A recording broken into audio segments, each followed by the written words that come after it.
O discurso de Pedro. Atos 2, 14 a 36. O discurso de Pedro. Então se levantou Pedro com os 11 e, erguendo a voz, advertiu-os nestes termos: varões judeus e todos os habitantes de Jerusalém, tomai conhecimento disto e atentai nas minhas palavras. Estes homens não estão embriagados como vindes pensando, sendo esta a 3ª hora do dia. Mas o que ocorre é o que foi dito por intermédio do profeta Joel. E acontecerá nos últimos dias, diz o Senhor, que derramarei do meu espírito sobre toda a carne. Vossos filhos e vossas filhas profetizarão. Vossos jovens terão visões e sonharão vossos velhos. Até sobre os meus servos e sobre as minhas servas derramarei do meu espírito naqueles dias, e profetizarão. Mostrarei prodígios em cima no céu e sinais embaixo na terra, sangue, fogo e vapor de fumaça. O sol se converterá em trevas e a lua em sangue. O sol se converterá em trevas e a lua em sangue, antes que venha o grande e glorioso dia do Senhor. E acontecerá que todo aquele que invocar o nome do Senhor será salvo. Varões israelitas, atendei a estas palavras. Jesus, o Nazareno, varão aprovado por Deus diante de vós com milagres, prodígios e sinais, os quais o próprio Deus realizou por intermédio dele entre vós, como vós mesmos sabeis. Sendo este entregue pelo determinado desígnio e presciência de Deus, vós o matastes, crucificando-o por mãos de iníquos, ao qual, porém, Deus ressuscitou, rompendo os grilhões da morte, porquanto não era possível fosse ele retido por ela. Porque a respeito dele diz Davi: diante de mim via sempre o Senhor, porque está à minha direita, para que eu não seja abalado. Por isso se alegrou o meu coração e a minha língua exultou. Além disto, também a minha própria carne repousará em esperança. Porque não deixarás a minha alma na morte, nem permitirás que o teu santo veja a corrupção. Fizeste-me conhecer os caminhos da vida, encher-me-ás de alegria na tua presença. Irmãos, seja-me permitido dizer-vos claramente a respeito do patriarca Davi, que ele morreu e foi sepultado, e o seu túmulo permanece entre nós até hoje. Sendo, pois, profeta e sabendo que Deus lhe havia jurado que um dos seus descendentes se assentaria no seu trono, prevendo isto, referiu-se à ressurreição de Cristo, que nem foi deixado na morte, nem o seu corpo experimentou corrupção. A este Jesus Deus ressuscitou, do que todos nós somos testemunhas, exaltado, pois, à destra de Deus, tendo recebido do Pai a promessa do Espírito Santo, derramou isto que vedes e ouvis. Porque Davi não subiu aos céus, mas ele mesmo declara: disse o Senhor ao meu Senhor, assenta-te à minha direita, até que eu ponha os teus inimigos por estrado dos teus pés. Esteja absolutamente certa, pois, toda a casa de Israel, de que a este Jesus que vós crucificastes, Deus o fez Senhor e Cristo. Todos atônitos e perplexos interpelavam uns aos outros: que quer isto dizer? Outros, porém, zombando, diziam: estão embriagados.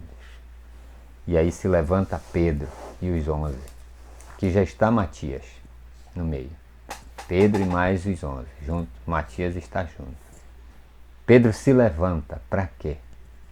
Para esclarecer para esse povo que está se interrogando, que está perplexo, que está atraído, que está se perguntando, que está se questionando.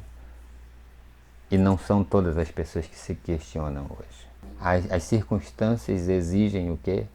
Uma resposta. As portas estão abertas. Foi criado um ambiente onde é propício agora o quê? O Evangelho aparecer ou ser apresentado. Essa é a melhor palavra. A oportunidade surgiu, o Espírito abriu as portas.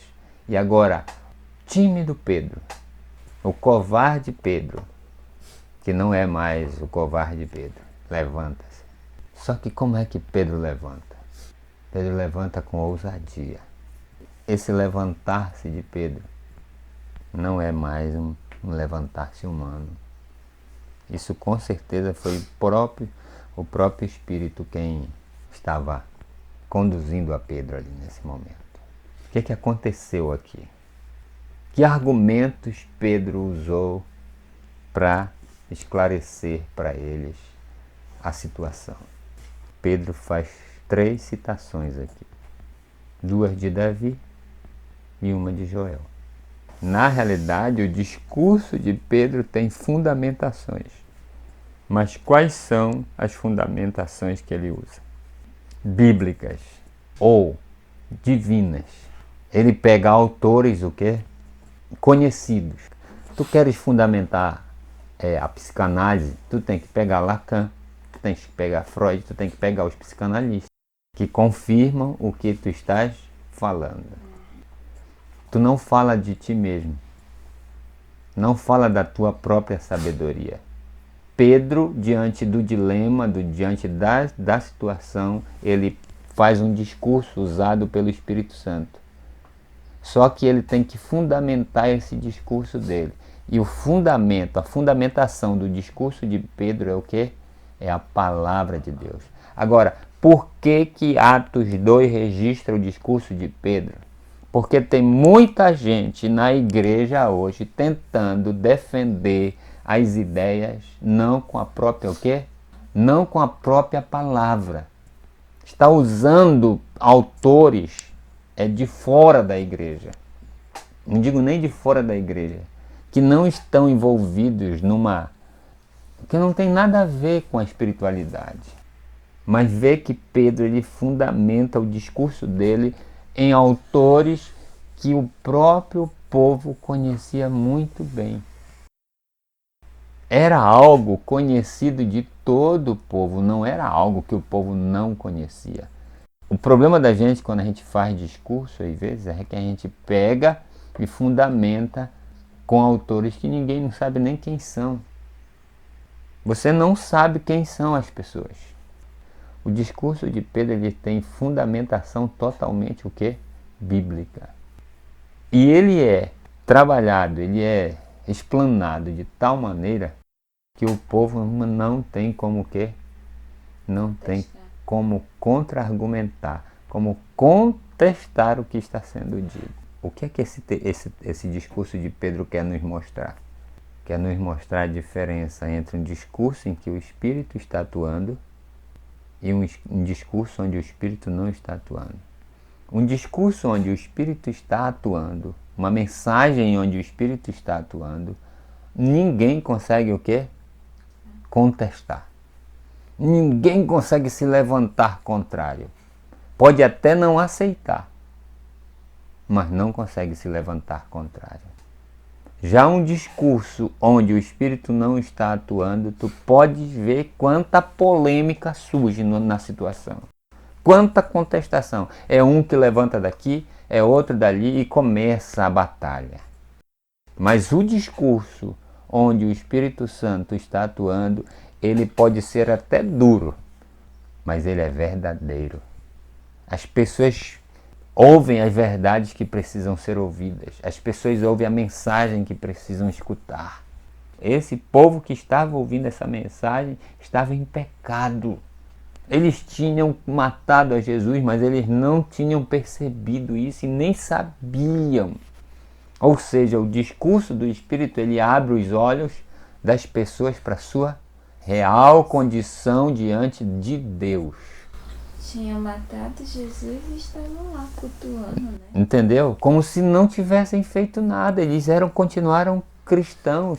Parecia que estava tudo correto para eles.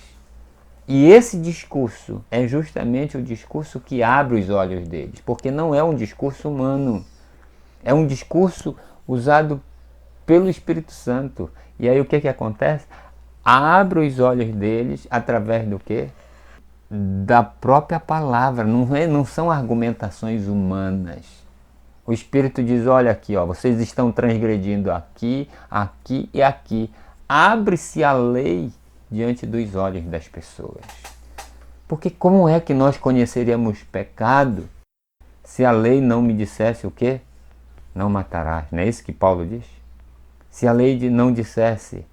Hoje as pessoas conhecem a letra, a teoria bíblica, mas essa teoria ainda não entrou na alma. O Espírito ainda não nos convenceu realmente do pecado naquela teoria. E é isso que está acontecendo aqui. O povo não estava convicto de Jesus ser o quê?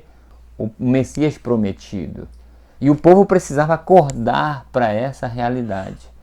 Porque do contrário, eles realmente continuariam como se fosse vivendo como se não estivessem em pecado. Eles continuariam vivendo a vida deles normal. Não fizemos nada demais. Apenas um homem que veio no nosso meio, sim, querendo ser o nosso próprio Messias.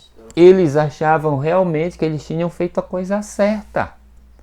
Tem muita gente na igreja que está fazendo a coisa errada, mas acha que está fazendo a coisa certa. Por quê? Ainda não tem a luz do Espírito. O Espírito ainda não iluminou-os para aquela área. Então a gente não pode achar que a pessoa está fazendo mal porque ela quer. Esse ensinamento ainda não os incomodou a tal ponto deles começarem a dizer, puxa, estou me sentindo mal por estar fazendo isso. Isso é obra do Espírito.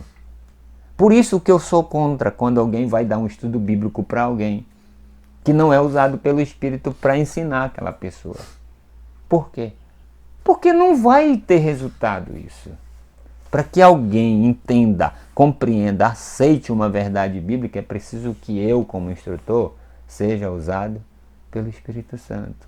Aí ele percebe o tamanho da sua transgressão.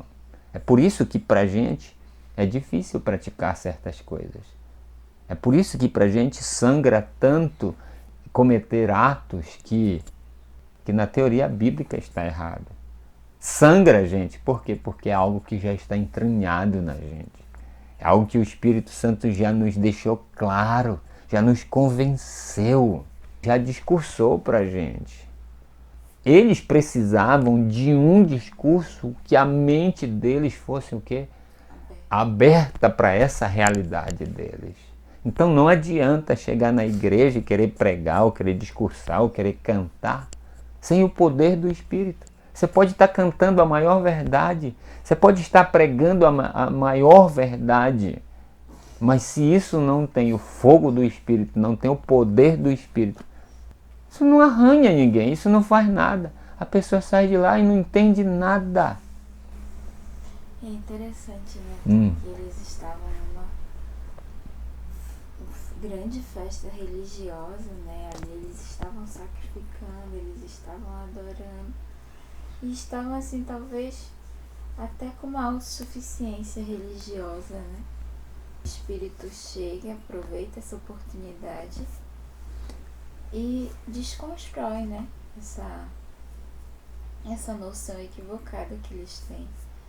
E dali a vida deles, desses homens aí, provavelmente nunca mais foi a mesma. Nunca mais, é. Eu acho que é por isso que a gente precisa orar, sabe? Para que Deus aproveite esses cultos pra gente estar nas mãos de Deus totalmente, para que Deus aproveite, por exemplo, uma semana de oração onde as pessoas estão acostumadas a fazer uma atrás da outra, entrar, sair ali e tal, e pro normal, ritual, é formalidade, e ali tem autossuficiência, ele tem de tudo e nada muda. Mas aí Deus precisa tomar a vida da gente a tal ponto para usar-nos de forma que as pessoas nunca mais saiam dali as mesmas, né? Jamais. De forma que a mente delas se abram para ver realmente as maravilhas de Deus, para ver a sua condição. É o que a gente precisa, isso aí. Sabe, as pessoas estão mortas nos delitos e pecados delas. E elas não conseguem ver isso. tanto dentro da igreja quanto no mundo. E não é porque não tenha sermões falando das verdades bíblicas, porque não tem estudos falando das verdades bíblicas. Não, o problema é que quem está falando não está o quê? Sendo usado pelo Espírito de Deus, que é o único que tem o quê? Poder para nos fazer ver, para nos convencer do pecado. Esse é o detalhe no discurso de Pedro. Não tem nada de mágico aqui. Não tem nada de mais. São 3 textos bíblicos simples, mas que foram pegados e, olha, arrebentou o coração das pessoas porque eles foram ditos com o poder do Espírito Santo para as pessoas. Às vezes a gente quer achar que tem que ser um sermão lindo, maravilhoso, emocionante. Não, só diga a verdade no poder do Espírito Santo para as pessoas.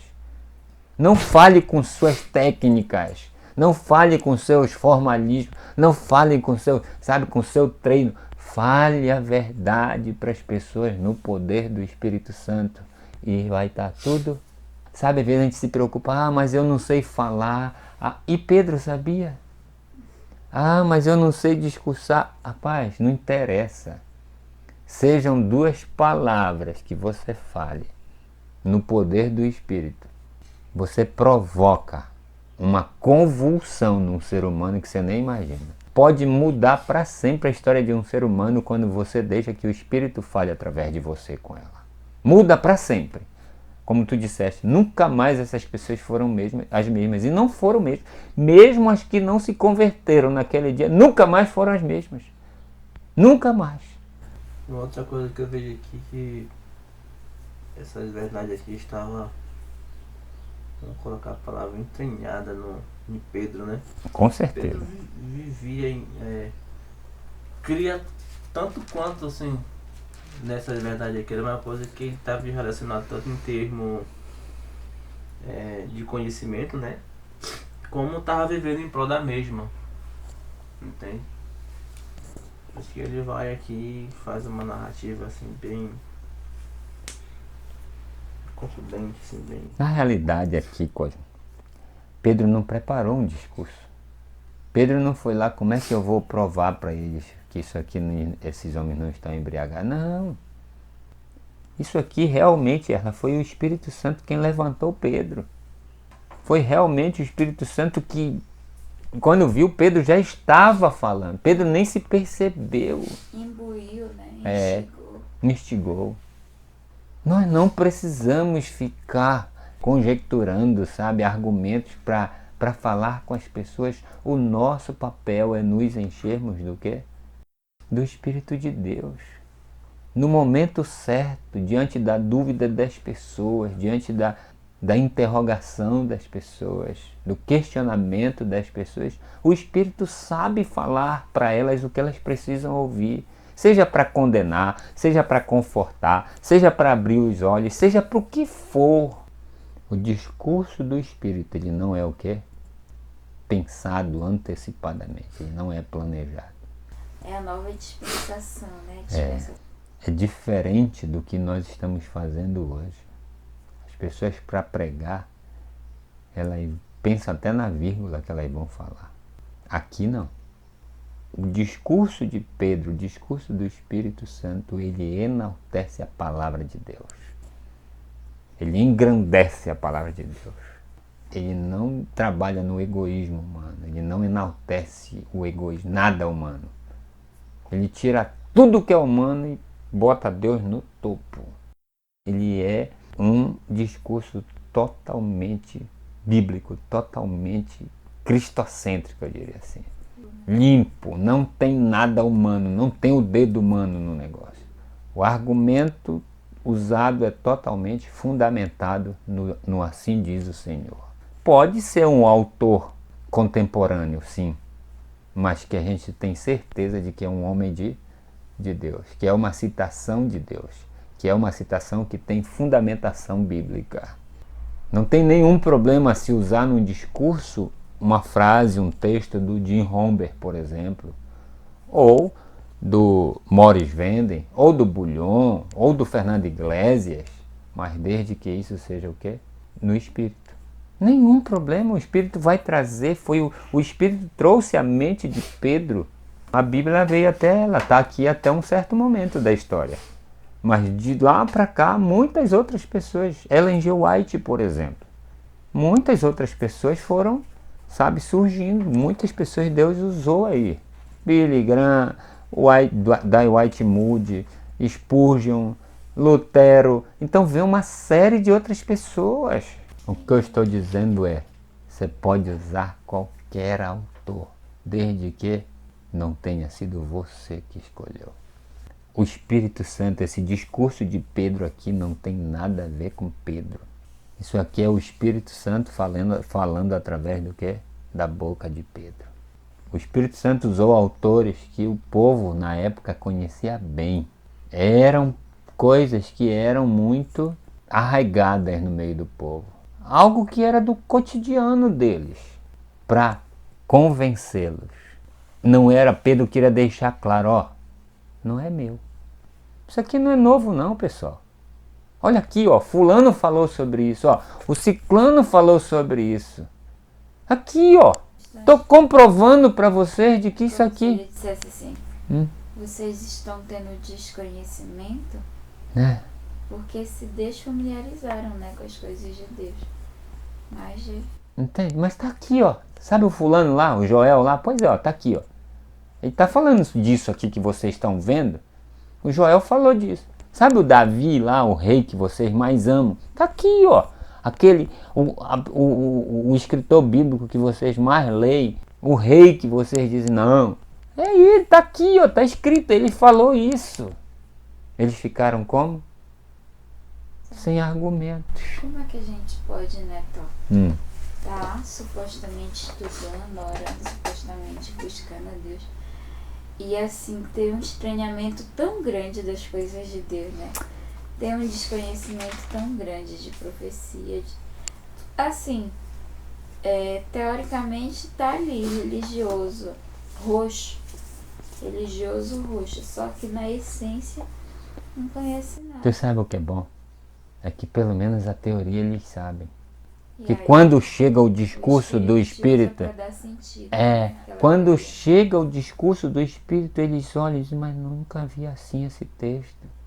Eu não via esse texto dessa maneira. E aí passa a ser claro para eles. Ou seja, o discurso do Espírito esclarece o que as verdades que eles já conhecem. Tu não precisa trazer novas verdades, tu só precisa o quê?